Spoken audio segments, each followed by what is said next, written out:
Bonjour, bienvenue dans ce cours sur la Seconde Guerre mondiale. Nous sommes dans l'épisode 4, un passage de témoin. Un grand 2 vers un nouvel ordre mondial et de nouveaux équilibres géopolitiques et la fin de la puissance européenne. La Seconde Guerre mondiale confirme le déclin de l'Europe, notamment dans le domaine économique, où la production industrielle chute de 50% et la production agricole de 30%. C'est la fin des capacités d'exportation du continent. La puissance financière s'est aussi effondrée. Les pays européens sont devenus dépendants des États-Unis qui deviennent à leur tour les banquiers du monde, en remplacement du Royaume-Uni. Comment expliquer cette situation? C'est d'abord par le transfert de l'or pendant la Seconde Guerre mondiale, mais aussi par un fort endettement auprès des banques américaines. L'Europe perd aussi son outil démographique. En effet, la saignée humaine que représente la Seconde Guerre mondiale met fin à l'émigration européenne et forme ce que l'on va appeler des classes creuses au cours de la seconde partie du XXe siècle. Enfin, il y a un affaissement moral, notamment par la division idéologique de l'Europe entre d'une part l'Ouest libéral et l'Est communiste, mais aussi par les conséquences de la guerre d'anéantissement menée par les forces de l'Axe qui remettent en cause la suprématie prétendue des Européens.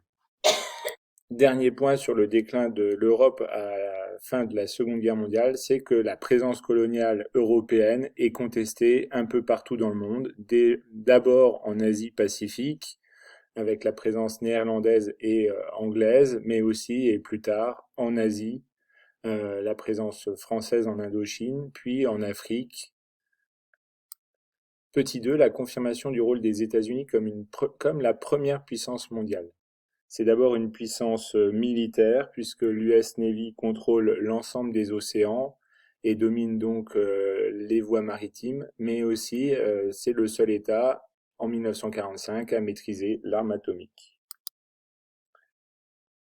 Dans le domaine économique, les capacités industrielles des États-Unis est intacte. Elle n'a subi aucun dégât lié à la guerre et a même été capable de très rapidement reconvertir son économie de guerre en économie civile et a des capacités industrielles qui ont doublé. Et la production agricole est excédentaire, donc les États-Unis ont des capacités d'exportation. C'est même, pour ainsi dire, la fin de la crise sociale liée à la crise de 29. Dans le domaine financier, on l'a vu, les États-Unis détiennent 2 tiers du stock d'or et dès juillet 1944, ils mettent au point un nouveau système monétaire organisé par les accords de Bretton Woods.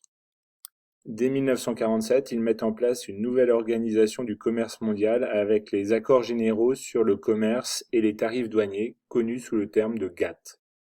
Des valeurs, les valeurs américaines, notamment l'American Way of Life, le mode de vie américain va s'imposer à l'Europe occidentale et bientôt au reste du monde, excepté évidemment le bloc communiste.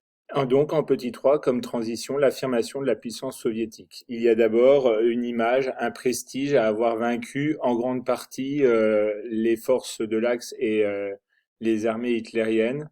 Ils apparaissent l'Union soviétique et l'armée rouge comme des libérateurs d'une grande partie de l'Europe.